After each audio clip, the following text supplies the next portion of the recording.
Um, just so we clear, the only reason I watched this movie is because of Cindy's treatment. Just keep that in mind. You're showing off. Maybe a little.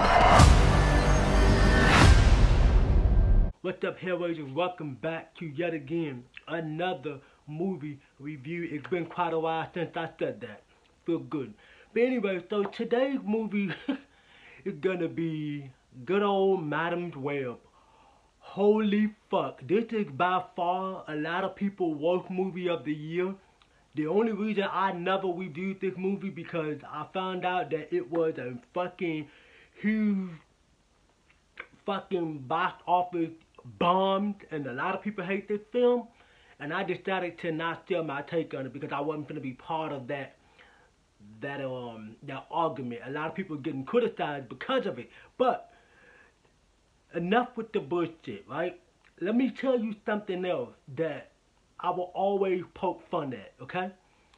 This movie right here made me dislike Chris Stuckman. If you don't know who that is, this guy.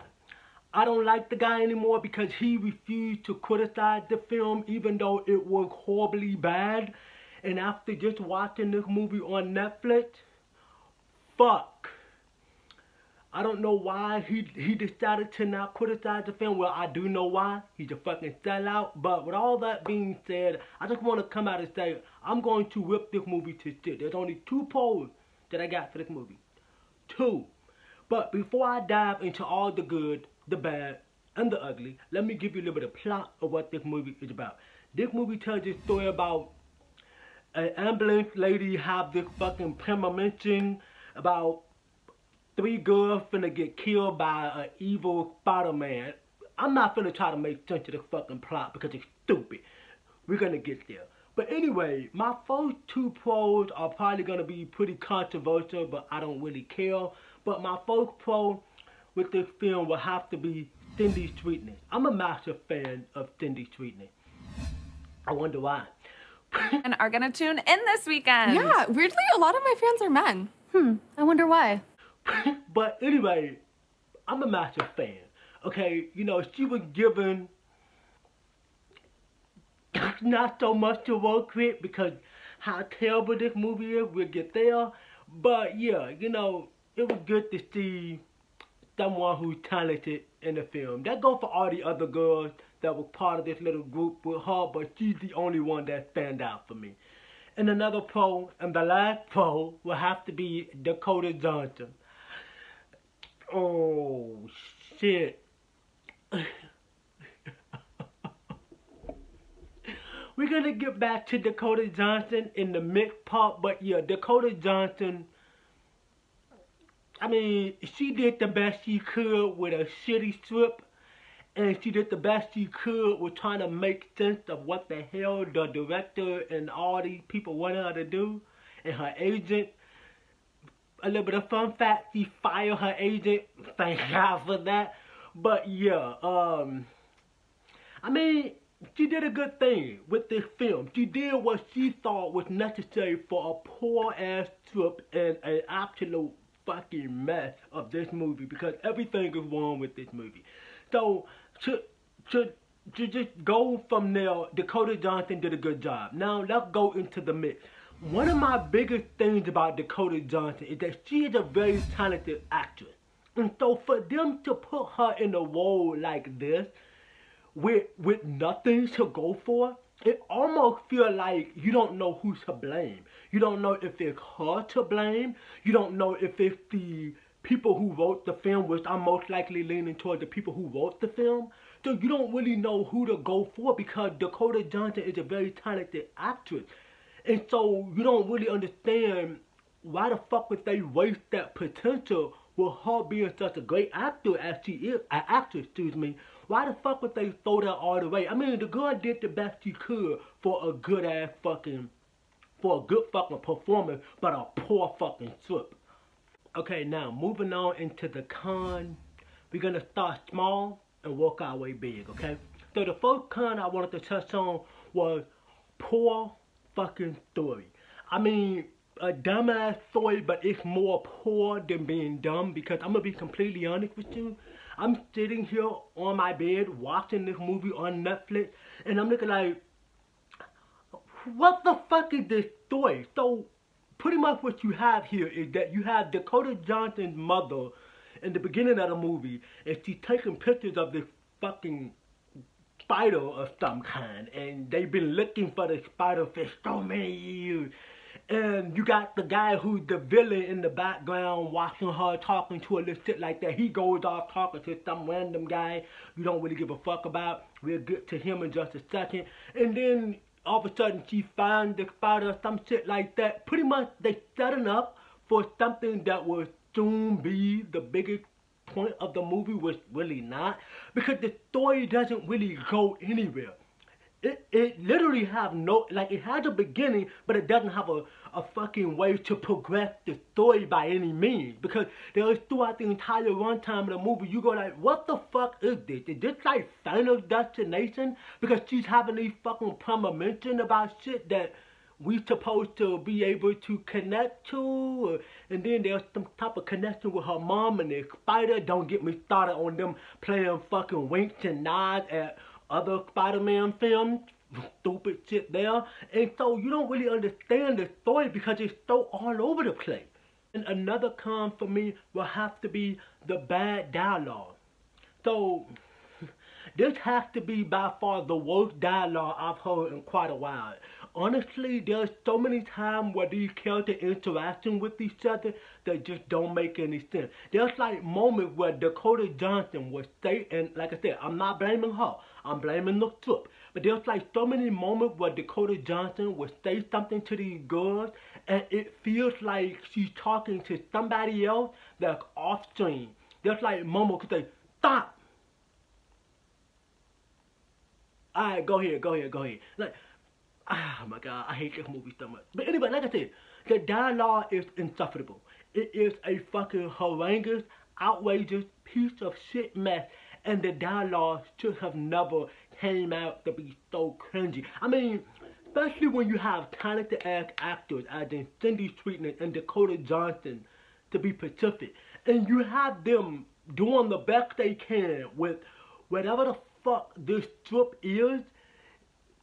They did the best they can to make this shit work, but it doesn't matter how talented they are, no matter how talented they are, they cannot pull this shit off because it is insufferable how bad the dialogue in this film. I mean, I wish I could play like a whole 1-minute clip of poor execution. The word that comes out these characters' mouths is just absolutely fucking insane. But you can't do that because of copyright reasons. But it's just that bad. Don't watch this movie on Netflix. I'm just telling you that it's just that bad. The dialogue is fucking horrendous. Another con would have to be the fucking action sequences. You know, like the fucking explosions and all that shit. What the fuck is this?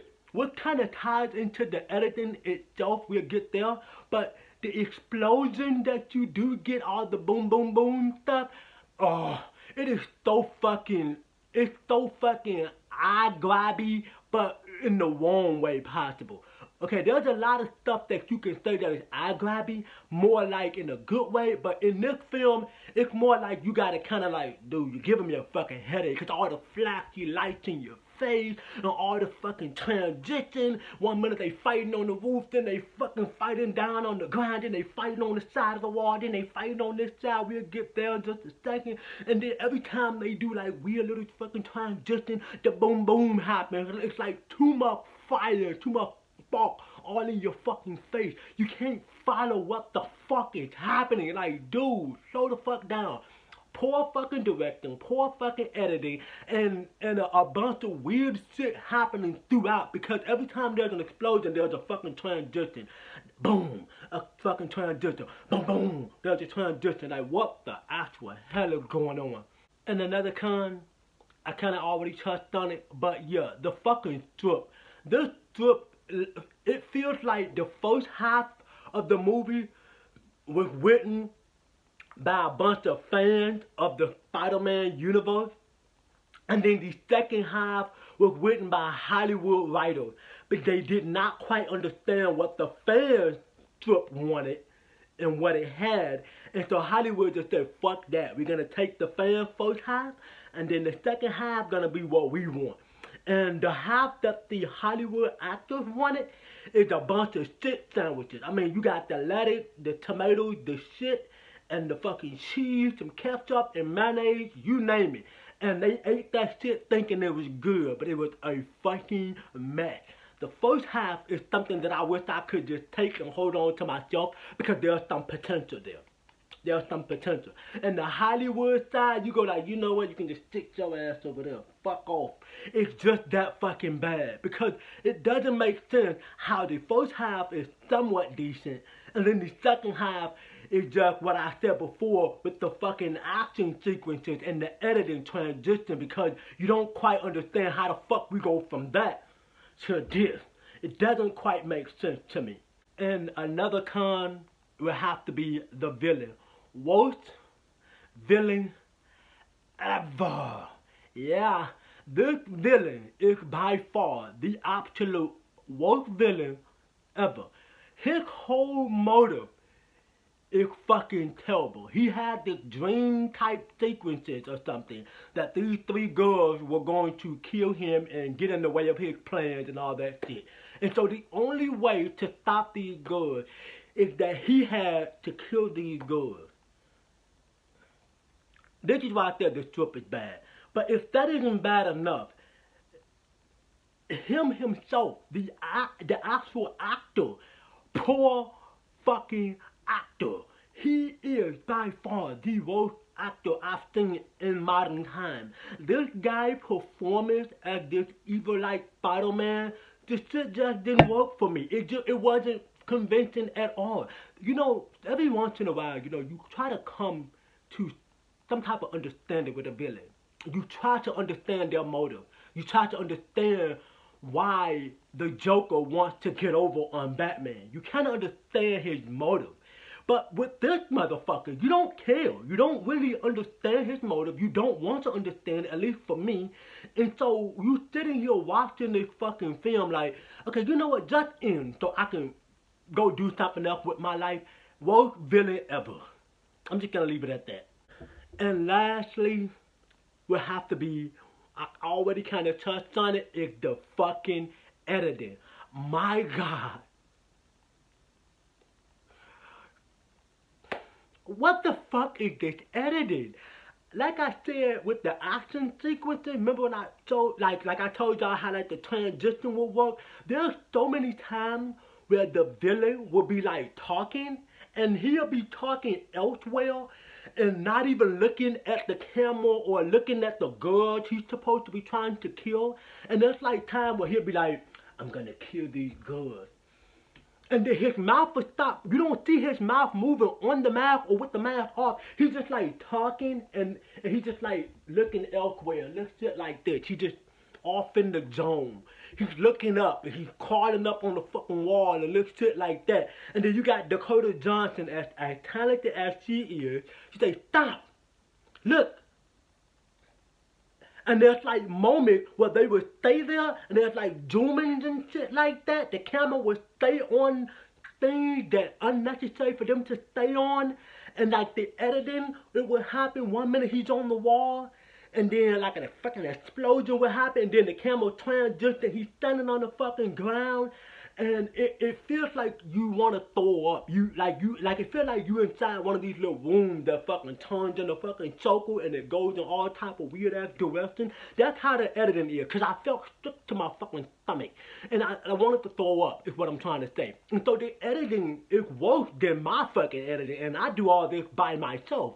But when you see shit like this in movies, man, it just fucking crazy that this came from supposed to be some Hollywood writers, directors, and producers. They do this, and you look at my editing. I could have edited this film, and you would have never knew I edited it if they had never showed my name. But my overall thought is that Madam Well, more like Madam Shit Mess, is that it should have never been made. It should have never happened. I appreciate the effort that Cindy Sweetney and Dakota Johnson did. I appreciate the effort But yeah, this movie gets a massive fucking F for me. Anyway, Hellraisers, that's pretty much gonna wrap up today's Pacific review. If you want to get in touch with your boy, remember, social media link will always be in the description down below. Just before I let you go, make sure you consider dropping a like on this video, subscribe to the channel, and turn on that fucking bell notification so that way when I drop another lit video for the channel, you'll be the first ones to get it. And I hope to catch you Hellraisers in my next video. Peace.